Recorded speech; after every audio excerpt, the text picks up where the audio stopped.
Assalamualaikum warahmatullahi wabarakatuh. Kami dari kelompok 8 pembelajaran akidah akhlak akan membahas tentang inovasi pembelajaran akidah akhlak. Anggota kelompok 8 adalah Amalia Yulianti, Debbie Fibiola, dan Tasya Hanifah. Di sini kami akan membahas tentang inovasi pembelajaran akidah akhlak di MI atau SD. Yang pertama yaitu pengertiannya, yang kedua tujuannya, yang ketiga fungsi, keempat macam-macam, dan yang kelima implementasi. Yang pertama, pengertian inovasi. Nah, kata inovasi ini berasal dari bahasa Inggris yaitu innovation yang berarti segala hal yang baru atau pembaharuan. Di dalam Kamus Besar Bahasa Indonesia atau KBBI, kata inovasi dapat diartikan sebagai pemasukan atau pengenalan hal-hal yang baru, penemuan baru yang berbeda dari yang lain atau yang sudah ada atau yang sudah dikenal sebelumnya, contohnya seperti gagasan, metode, ataupun alat. Nah, jadi dapat dipahami kalau inovasi itu adalah suatu ide, benda, peristiwa, metode yang dilihat atau dirasakan sebagai sesuatu yang baru yang semula belum dilakukan oleh seseorang atau masyarakat atau sekelompok orang sebagai hasil inovasi ataupun discovery yang digunakan untuk mencapai tujuan atau untuk memecahkan suatu permasalahan.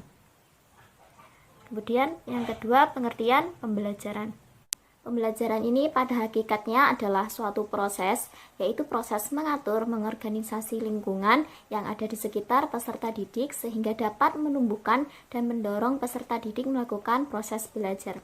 Pembelajaran juga dikatakan sebagai proses memberikan bimbingan atau bantuan kepada peserta didik dalam melakukan proses belajar.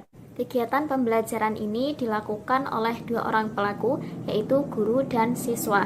Perilaku guru adalah mengajar dan perilaku siswa adalah belajar.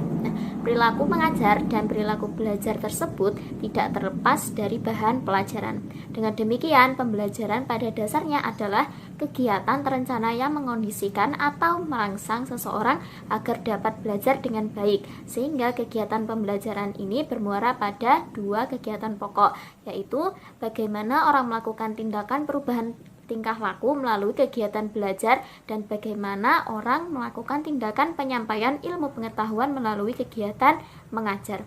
Oleh karena itu, maka pembelajaran merupakan tindakan eksternal dari belajar, sedangkan belajar adalah tindakan internal dari pembelajaran. Selanjutnya, pengertian inovasi pembelajaran. Inovasi dalam pembelajaran merupakan upaya mewujudkan proses pembelajaran yang baru dan belum diterapkan sebelumnya dengan tujuan menyelesaikan permasalahan yang dihadapi dalam proses pembelajaran. Nah, inovasi dalam pembelajaran ini terdiri dari pembaruan dan penemuan baru dalam metode, pendekatan, sarana, dan suasana yang mendukung untuk tercapainya tujuan pembelajaran.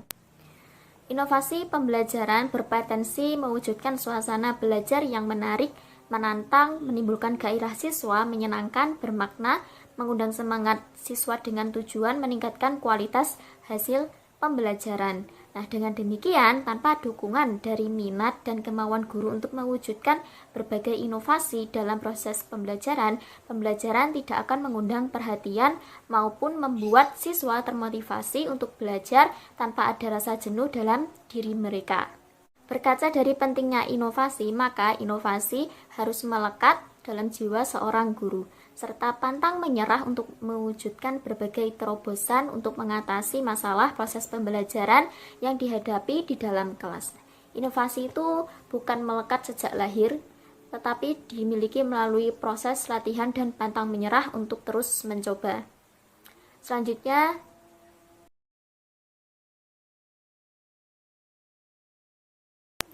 tujuan utama inovasi menurut Hamijoyo adalah meningkatkan sumber-sumber tenaga, uang, dan sarana termasuk struktur dan prosedur organisasi.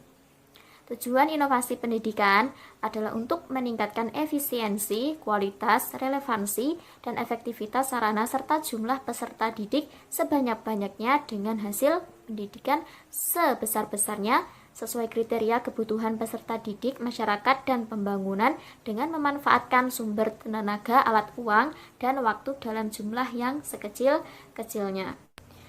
Setidaknya terdapat dua tujuan utama inovasi di dalam dunia pendidikan. Kedua tujuan tersebut dijelaskan oleh tim FIP IKIP Malang, di antaranya sebagai berikut. Yang pertama, pembaruan pendidikan sebagai tanggapan baru terhadap masalah-masalah pendidikan. Majunya bidang teknologi dan komunikasi sekarang ini dapat memberikan pengaruh positif terhadap kemajuan di bidang lain, termasuk dalam dunia pendidikan. Tugas pembaruan pendidikan yang terutama adalah memecahkan masalah-masalah yang dijumpai dalam dunia pendidikan, baik dengan cara yang konvensional maupun dengan cara yang inovatif. Titik pangkal pembaruan pendidikan adalah masalah pendidikan yang aktual yang secara sistematis akan dipecahkan dengan cara yang inovatif. Yang kedua, upaya mengembangkan pendidikan yang lebih efektif dan ekonomi. Manusia mampu menciptakan sesuatu yang baru yang sebelumnya tidak dikenal. Manusia juga selalu berusaha dan mampu melakukan sesuatu dengan cara yang baru yang sebelumnya tidak dikenal dan bahkan lebih sempurna. Dan kreativitas dan usaha yang tidak henti-hentinya, manusia menemukan sesuatu dengan cara baru yang mengantarkan pada kehidupan yang lebih baik seperti sekarang ini. Pembaruan pendidikan dilakukan dalam upaya problem solving yang dihadapi dunia pendidikan yang selalu dinamis dan berkembang. Sifat pendekatan yang diperlukan untuk pemecahan masalah pendidikan yang kompleks dan berkembang itu harus berorientasi pada hal-hal yang efektif dan murah serta peka terhadap timbulnya masalah-masalah baru di dalam dunia pendidikan. Baik, selanjutnya yaitu fungsi inovasi pembelajaran. Yang pertama, dapat memperbaiki keadaan sebelumnya ke arah perencanaan yang lebih baik. Yang kedua, memberikan gambaran kepada pihak lain tentang pelaksanaan inovasi sehingga orang lain dapat menguji coba inovasi yang kita laksanakan. Yang ketiga, mendorong untuk terus mengembangkan pengetahuan dan wawasan. Yang keempat, menumbuh kembangkan semangat dalam bekerja. Yang selanjutnya yaitu macam-macam inovasi dalam pembelajaran akidah akhlak di MI atau SD. Setelah kurikulum 2013 diterapkan, hal ini menuntut siswa untuk lebih kreatif lagi. Dengan begitu, pasti mengharuskan guru atau pendidik untuk mengupgrade metode pendidikan agar siswa lebih tertarik pada kegiatan pembelajaran. Untuk itu, perlu adanya inovasi baru dalam meningkatkan proses belajar siswa, yaitu dengan menggunakan metode yang mengarah pada tujuan pendidikan. Metode tersebut diantaranya yang pertama yaitu metode role playing atau bermain peran. Role playing merupakan suatu metode yang digunakan dalam pembelajaran agar siswa dapat memahami pembelajaran melalui imajinasi dan penghayatan. Kegiatan ini dilakukan dengan memerankan suatu tokoh ataupun benda mati. Yang kedua yaitu metode ceramah. Metode ceramah ini sangat familiar karena sering sekali digunakan oleh guru dalam pembelajaran.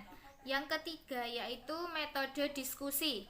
Metode diskusi tidak dilakukan untuk semua materi, tetapi hanya pada materi tertentu yang menarik untuk dibahas. Metode diskusi ini kurang lebih fungsinya sama dengan metode tanya jawab, yaitu memecahkan masalah yang ada ataupun mencari jawaban atas hipotesis.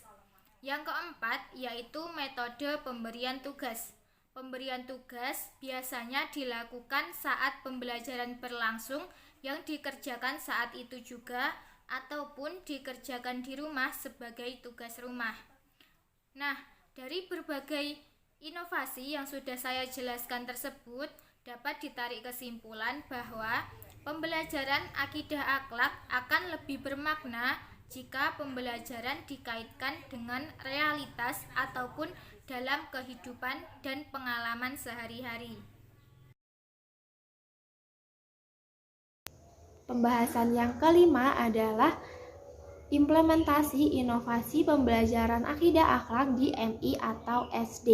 Jadi yang pertama yaitu pembelajaran dengan keteladanan.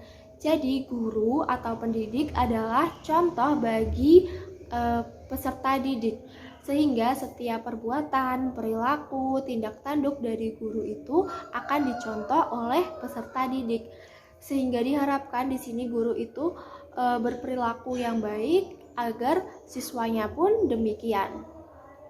Contohnya misal di sekolah itu diadakan sholat duhur berjamaah atau sholat duha bersama. Nah, di sini diharapkan bahwa acara tersebut itu tidak hanya dilakukan oleh siswanya saja, namun pendidiknya, gurunya itu juga harus melaksanakan acara tersebut. Jadi pendidiknya pun juga harus sholat berjamaah, harus sholat duha juga di sekolah gitu, untuk memberikan contoh yang baik bagi anak didiknya, sehingga anak didik itu dapat melihat keseharian guru itu misalnya kayak berbuat baik, sehingga siswa pun juga mencontoh demikian. Lalu yang kedua yaitu pembelajaran dengan kebiasaan. Jadi kebiasaan adalah sesuatu yang dilakukan secara terus-menerus ataupun kontinu. Nah, di sini berarti guru itu juga harus senantiasa mengajak anak didiknya itu melakukan hal baik gitu, dan juga membiasakannya. Misalnya diadakanlah sholat duhur berjamaah, sholat duha bersama, rutin, seperti itu. Agar apa? Agar siswa itu terbiasa melakukan hal-hal tersebut, dan juga tidak hanya melakukannya di sekolah, namun juga dilakukan di rumah, seperti itu. Atau juga bisa mengajak bersama untuk mengaji bersama-sama, membaca Al-Quran bersama-sama, seperti itu. Sehingga siswanya tadi tidak hanya terbiasa melakukan hal tersebut baik di lingkungan sekolah maupun di lingkungan rumah. Sekian dari kelompok 8, ada kurang lebihnya kami mohon maaf. Terima kasih. Wassalamualaikum warahmatullahi wabarakatuh.